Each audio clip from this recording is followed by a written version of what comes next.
Hello, chess fans. Welcome to another edition of Chess Chat, a program designed to give you, the viewer, a better understanding and appreciation of the wonderful world of chess, a game that has captivated millions of people around the world for centuries.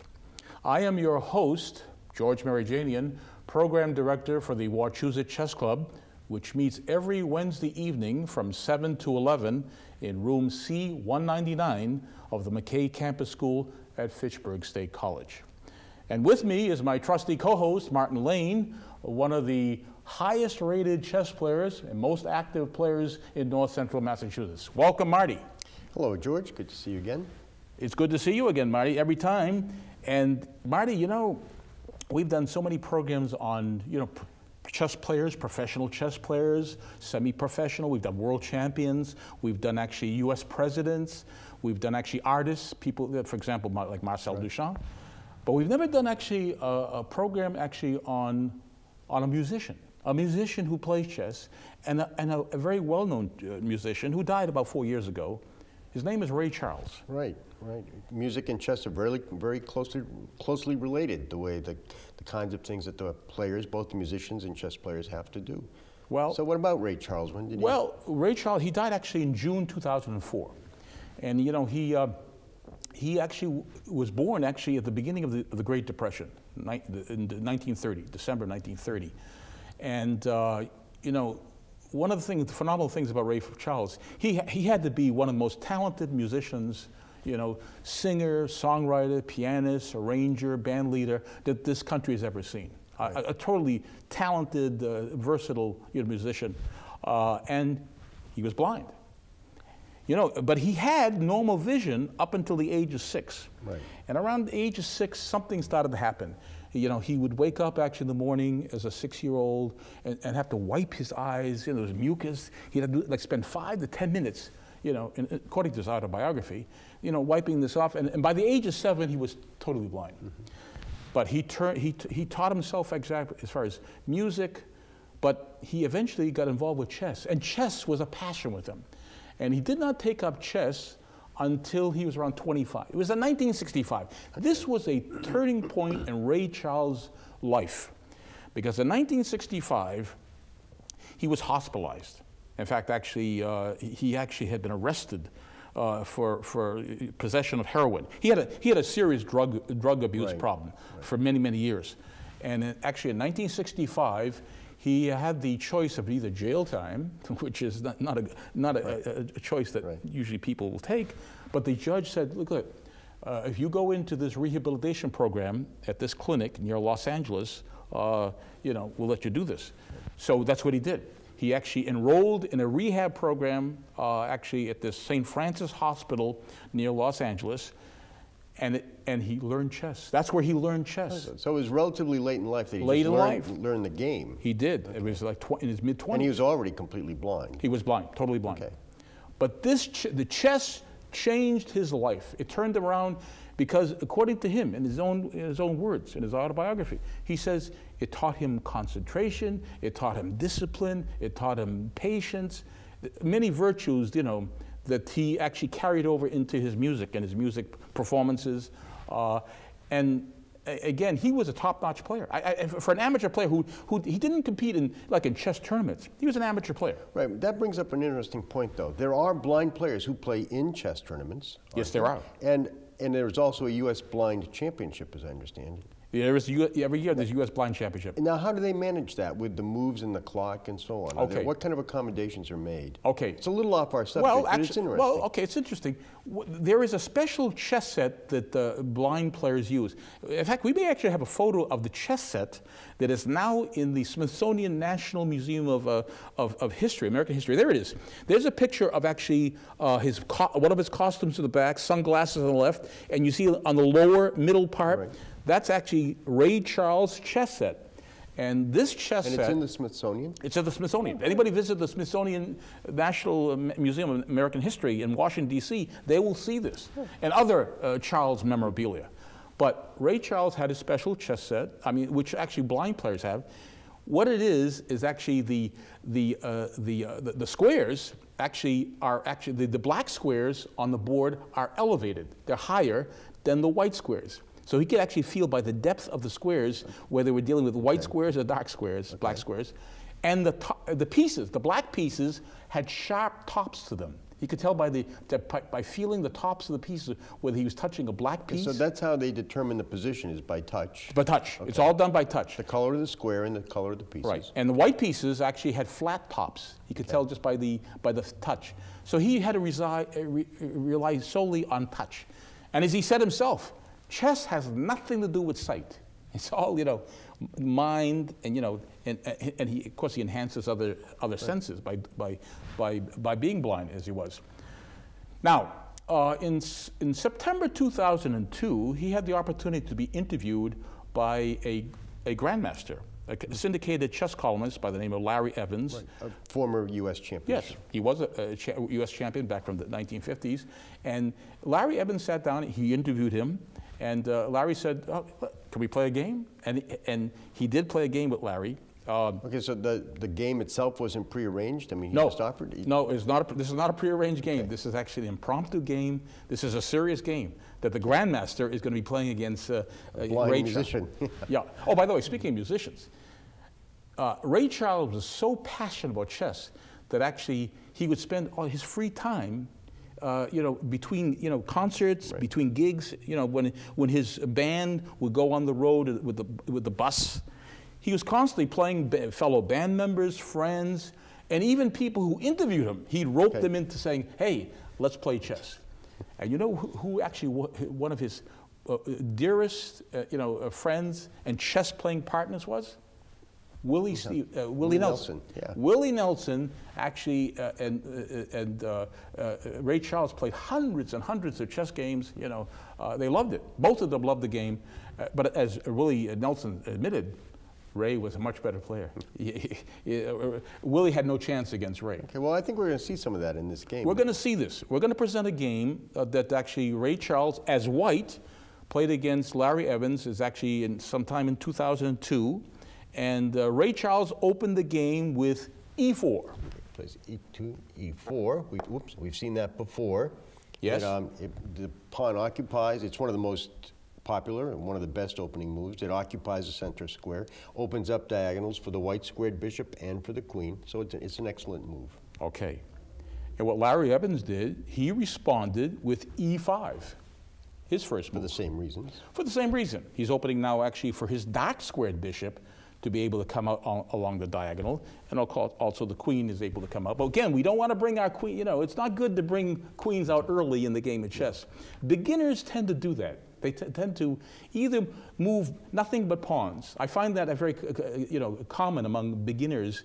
They love to they move pawns, or they like to move the same piece over and over again. Right. Not a good thing to do. Right. All right, so what did Ray Charles do on his second move? Well, what Ray Charles does is he develops a piece. He doesn't move a pawn. He would have the choice of developing his king knight or his king bishop. We've seen these. Right. But he chooses to develop his queen's knight to c3. All right, so he plays knight c3. It develops a piece. Yeah. Sometimes goes by. It's not as powerful as the knight to f3. It doesn't attack anything directly. It does give black a chance to think about what he wants to do next. Okay. Now black has choices. Now again, this is a good. Not as you say, it's not the strongest move. I mean, it develops a piece, and it's always good to develop knights before bishops. Right. So what Larry Evans had, he had a choice of developing one of his two knights. Now, he could have played knight f6. That was a good option. In fact, that is actually more commonly played against those who play knight c3. Right. But he chose to play knight c6. So that was his second move.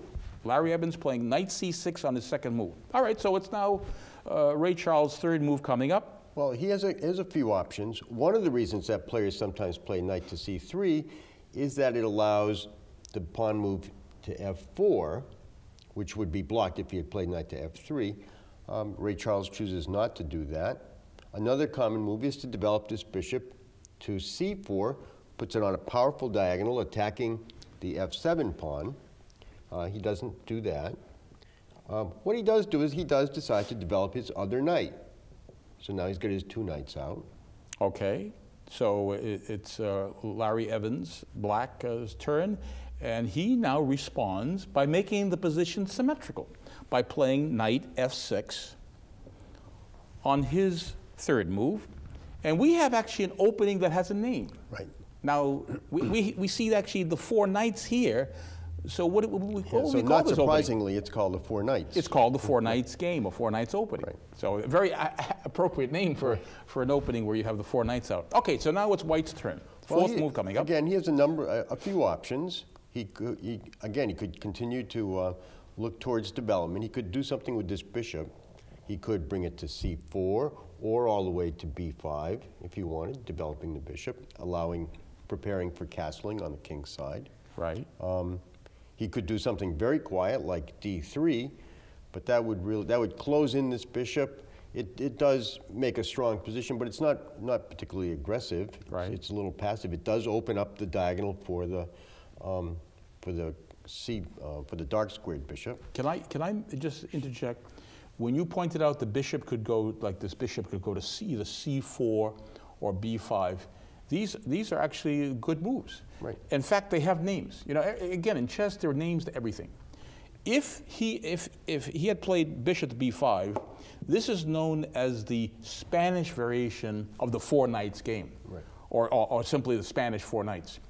But if he had played the bishop to c4, this is known as the Italian Four Knights, because the Italians actually always like to play their bishop on this square, c4, bearing down at this vulnerable f7 pawn. So either one of these is a good move, but what did Ray Charles choose? He didn't play the bishop out? He chooses a fairly aggressive move. He goes right for the center. He attacks this center pawn by playing the pawn to d4. Okay, now we have a double attack on this pawn here. Puts a question to black. What's he going to do here?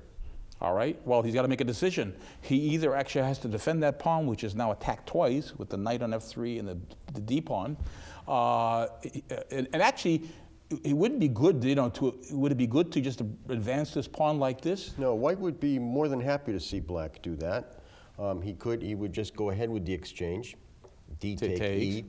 And if he took back actually with the pawn here, either way, then he can exchange queens. Takes the queens off. With check. And now, if he has to retake this queen, if he takes with the knight, then he loses. He loses this pawn on e5. This knight was protecting this pawn on e5. Right. And if he takes with the queen, it takes with the king, I should say, after this move, then his king now actually has forfeited castling by moving. And he's sitting in the middle of the board. He's sitting in the middle. And it's not good to have a king in the middle of the board. No, because on the next one, White can open up and get ready to castle. Okay, so let's go back. But so that's why. that. So that's defending is not a good move. All right. So here is where Black played simply e takes d4. So he captured. And White recaptures with his knight. He can't recapture with the queen because it's covered by the knight. Right. So he's going to recapture with his knight. All right. Okay, now it's Larry Evans' move. Actually his fifth move coming up. And he has choices here. By the way, one of the choices he definitely should not play, he did not play because he's a grandmaster. A grandmaster would not play this move, just capturing here. Knight takes d4. Right. Why is that bad? Well, it looks like because White would exchange by capturing with the queen, but now let's look at the board. Yes. Essentially, Black has only moved one knight yes. to the three pieces that White has out. And right. White dominates the center. And yes. So he's got a lead in development, he's got control of the center. It would be a bad move. Bad move. So it'd be bad to exchange on d4 with the knight. All right, so what Larry Evans does is he could have actually played here, bishop b4, right. that is pinning the knight, right. now threatening this pawn, which is defended by the knight on c3, but instead plays the bishop from f8 to c5. And it threatens that knight. We have a double attack on the knight, right. which is only defended by the queen. White has actually a few choices. This is a fairly rare position, I think. I don't yes, think actually, this is not the normal continuation. This is more commonly seen, the bishop b4. Right. But bishop c5 is a playable move. Right. Yeah. And White has some options. White could defend it by playing bishop to e3. Right. Or he could come back and attack the bishop like so. And that gains time. That's what we call gaining a tempo. Right, because now he forces him to move again. He forces him now to retreat with the bishop to save it. He'd have to put it somewhere. All right. So that's a possibility. But Anything else? But there's an interesting continuation. He chooses to exchange knights here on c6, attacking the queen. All right, so Ray Charles plays on the 6th move, knight takes c6. All right, so black has to recapture that knight, and there are only 2 ways to recapture that knight. Now, is there anything wrong with taking actually with the d pawn? D takes c6? Well, there are, yes, but it does have the merit that it keeps these pawns together. So you could look at that and say you're not breaking up that pawn mass, but the consequence is white plays queen take, queen check. Now he has to take with the king. King takes d8. And he's got that problem of the king being stuck out in the open. Now he can develop his bishop, pinning the knight against the king, and threatening to push this pawn. As well as castling with check. Check, right. Yeah, but the major threat is actually advancing the pawn. Yeah. Oh, so this, again, pointing out why it is not good to ever get your king caught in the center at the start of the game. All right, so let's go back. So he's not going to take that knight on c6. Let's put the queen back here. Okay, so in this position, he recaptures B, the beat with the B pawn. B takes c6. And there is a kind of rule of thumb. It's not a hard and fast rule, but you hear a lot of players saying you should capture towards the center. Yes. In these kinds of situations. That's a good rule of thumb. Yeah. That is, when you're recapturing pawn, you should take toward the center. Yeah. Right. Okay, so now it's the white's 7th move coming up, I believe. And this is the first move that had us wondering. Ray Charles could have played a number of things. He could have played his queen up here, preparing maybe for a queenside castle. Right. He could have played the bishop to d3 if he had wanted. Which is actually, I think, the most commonly played move, though. Yeah. Because bishop d3 protects the pawn Protects e4 the pawn, and also prepares for castling immediately. Yeah, that's what you would expect. That's very logical. Right. But what did he play? He played something. He plays queen to e2, and it's hard to figure. This is rather bizarre. Well, I mean, it may show his imagination. Again, we're dealing with a fertile mind. Right. And I'll tell you right now, this move, I searched actually, on search engines. There's tens of millions of games online. And no one else has played it. No one. You will not find any, certainly master games, where queen e2 has been played. No. So Ray Charles blocks this bishop. And, sure. That's not why it's not good. It makes a kind of unnecessary defense there. Right. It does only temporarily put the queen on the same file. So it is a strange move, And actually, it must have taken the grandmaster aback, to see something like this, because he's not expecting a move like this. So what he does is says, hey, I'm going to be able to castle before you because you chose not to play bishop d3 followed by castling. So he now castles on his 7th move. So he's safe. He puts his king on the side, safe position, and this poor queen is blocking the bishop. Yeah. All right. So what does Ray Charles do now on his 8th move? Well, he's taking a look at this. Bishop is posted in a strong place. It's bearing down on this. It's controlling this diagonal. Yeah. There's kind of a distant threat that if this knight can get here, then he's got a double attack there. Mm-hmm. So he wants to get rid of that bishop. And he can't really kick it away. There's no way to just push it away. So he's going to develop his bishop. He's just going to confront it. He's just going to, again, put the question to the bishop. Okay. So here's where Larry Evans has to make a decision. Does he retreat the bishop? This bishop now is undefended, so he could retreat it here to b6, which if there were exchanges, he could actually undouble the pawns and just connect his pawns. Right. That was a possibility. Or he could actually have come here, bishop b4, threatening to pinning the knight, and also attacking this pawn. That is, we have this attack on the pawn. So these are 2 good possible moves. But what he did, and you and I, when we went over this game, we found this rather strange that a grandmaster would do this. He played bishop takes e3. Right. So Larry Evans plays on his 8th move, bishop takes e3. Right. And now, why do we find this was unusual? Because when Ray Charles recaptures with his queen, he now solves the problem of the queen being on a bad square. And opens up now for the bishop. Opens up this diagonal for the bishop. Yeah, so maybe that was not a good idea for the grandmaster to exchange bishops like that, where he could actually. Because whereas this was the queen was on a bad square, and that was a problem that Ray Charles had to solve. Essentially, Larry Evans solved it for him. All right. So now Larry Evans, black, is playing his 9th move, and he plays a rook to the file. It's semi-open. It's not quite. It's not open naturally. It has a pawn here, but we're putting pressure. But there's a lot. There's a lot of danger because the queen and the king are on the same file, and now the rook is bearing down. So this pawn can't go anywhere because we stand to lose. So he's gonna put some extra defense on. He puts what he does. He plays f3 to put some extra defense on that pawn. He could have done some other things that we noticed. He might have considered castling right away and getting off this, having off the pin, having the queen and king not, no longer on the pin here. So yeah, that actually would make sense. Just the castle on the queen side, or possibly bring out the bishop with the idea of castling on the king's side. This and getting ready. Sure. But actually, I think maybe he panics too early and thinks he has to reinforce the defense of that pawn. He may have been looking at at this that's a possibility as well. So all right, so it's black's move here, and after f3, well, he puts another attacker to attack that pawn on e4. He plays d5. Okay, so that's actually black's 10th move. Right. All right, now, but what do we have here? Do we actually have what is black's threat here? Besides actually, we're attacking this, but it's adequately defended. Pawn, f-pawn, knight, okay.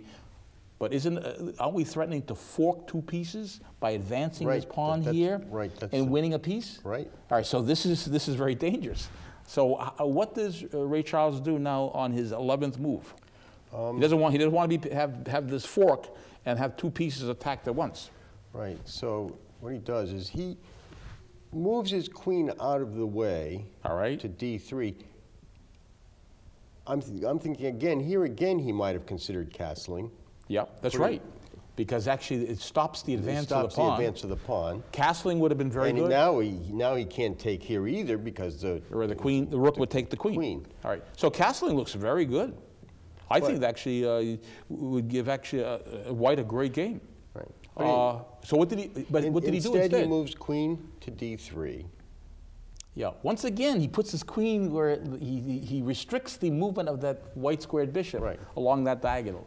Another possibility, by the way, besides queen d3, he could have played queen c5. Sure. Right. But queen d3 is what he played. All right. So now it is Larry Evans' turn. It's his 11th move coming up. He plays a5. Now what's the plan here? Well, why would suddenly he's shifting over here? Does he have a plan? Well, I'm sure he has a plan. Among other things, it's fairly clear that at some point Ray Charles is going to castle to the queen side, and this is advancing a pawn to help break attack down here, open up some space for the rook to come in, and maybe slide the queen over there. There's another threat that comes up. So finally, Ray Charles does exactly that. He castles. Queen side. Okay, finally. Finally. He had opportunity. Actually, at a time when it has less effect than it would have had earlier. Right. It does get the king off the pin and everything. All right, so it's black's turn now, his 12th move coming up, and he plays this bishop to a6. Bishop a6. And he couldn't do it before a5 because now the bishop is now protected by the rook. Okay. So a5 had to be done first. Now he has to get the queen out of the way. Now the queen has to move. And the question is, well, where's the queen going to go? And he plays. There aren't too many options at this point. He has to come here. He could maybe come up here. Could go. Yes, he could. What you mean? Maybe could actually. Where is he? Could he actually go to e3? Could have gone there. Because remember, he still controls this. He stops the advance of the pawn. So that's a possibility. But he does. He plays d2. Comes back. Queen d2. 13th move. All right. So now black on his 13th move plays bishop takes f1. We take that off. And in situations like this, you always look and say, well, which rook do you take it with? Right. That's always a question the beginners ask me. When given a choice between two rooks that can take actually a piece on the first rank, which rook do I take with? Right. And you know, there's arguments to be made for both. He could take the D rook and capture this way, looking towards an attack down here. That was if he had that kind of an option. But I think he prefers to stay doubled in front of the queen there. So he takes with the H rook. Rook takes on F1. And in the process, develops a new piece. Right. This now gets the rook actually, into play, right. Albeit behind a pawn that's blocking. But all right, so now he took rook. Okay, so rook takes F1, as you say, and now it's actually black's move, and black now starts he starts exchanging. He takes D takes E4. So now we have taken that pawn. Right, and this is where, again, there would be some other possibilities, but he decides to go ahead for simplifying, is what we call it. He's going to get a lot of pieces are going to come off the board. He's going to trade queens. Queen takes d8. Okay, that was played. And he in turn now plays back. He in turn takes his undeveloped rook and plays rook to takes d8. Rook A takes d8. Right, okay. so now black has two rooks staring down the middle. All right. And Ray Charles decides to go on with his simplification. Oh, so we have this massive swap here going on. So he has only one move he has. Black has to play rook takes d1. Okay. And this is a spot where Ray Charles makes what I think is an error. Which turns the tables. Right. Up until now, he's doing fine. In fact, he's got a better position. Yeah, because actually, look what he's created. Actually, this weakness. These double pawns, isolated double pawns, isolated single pawn. I think Ray Charles' position is good. Right. I mean, but now all he really needed to do was to recapture with his knight here. Right. And he would have kept even in material plus a better pawn position. Or he could have even taken with the pawn. Yeah, right. Well, but now he's going to force, you know. Yes, now that's right. Now he's threatening to take here and double these pawns. Right. So he's going to force that knight to move. He didn't do that. He continued with his idea of trying to simplify. All right. He moves the rook to d1. All right. Well, here is where the Grandmaster didn't hesitate at all. No. He saw this. Right. Rook takes d1, check. Right. King takes. Right. And now he takes back actually, here's Black's move coming up. Right. He plays this E takes F3. Winning an extra pawn. That wins a pawn. He has to take back, otherwise another pawn would be lost. Okay, so now it's actually his move coming up. All right, so we're getting into a knight, pawn, and king, knight, and pawn endgame. The Grandmaster says, I got to rush toward the center. I got to bring my king into action. King F8. And again, this is what players would do.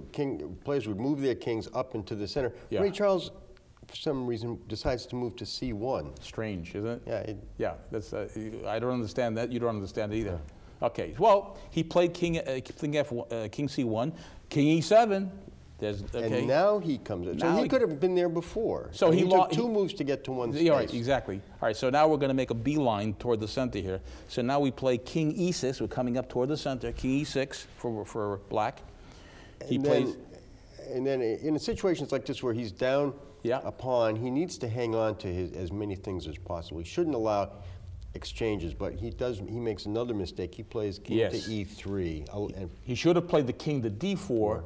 Which avoids the check, because now the knight plays, Black plays knight d5 check, attacking both the king and the knight. Right, and he doesn't want to capture with the knight because that would double the pawns. Okay, so now he's moving over. He's going to move. All right, so now he just simply takes knight takes c3. Yep, and now king d5, and Ray Charles resigned in this position. Right, and you and I felt that he could at least hold this position. Right, he did. Yeah. So he resigned prematurely, because actually what he did is actually, because he can actually make a beeline for this pawn and try to create a pass pawn, because he's got to be able to come in and wipe out these pawns here, or maybe stop working these pawns over here. So, Marty, what do you think of this game? I mean, well, I was impressed by how well he played. Even though he made a little error in the opening, he came back, and we saw right up until the end, he had the opportunity to get what I consider a winning position. Okay. Well, I was impressed too, because Ray Charles is an amateur player. Never played in any nationally rated tournaments, but he proved that actually he could hold his own against the Grandmaster and one of the top players in the country, former U.S. champion Larry Evans. So I think we learned a lot from this game. That even amateurs have a chance against the Grandmaster. Well, chess fans, I hope you enjoyed this game tonight that Marty and I went over. And next time, we're going to present another interesting game that I hope that you can learn from, because we always learn when Marty and I go over these games. We learn so much from every game that we analyze. So we'll present another interesting game, probably from a celebrity, maybe from the world of science, medicine, whatever the field is. We're going to present it to you and show you that people from all walks of life play chess. And sometimes chess, like with Ray Charles, changed their life. See you next time on Chess Chat.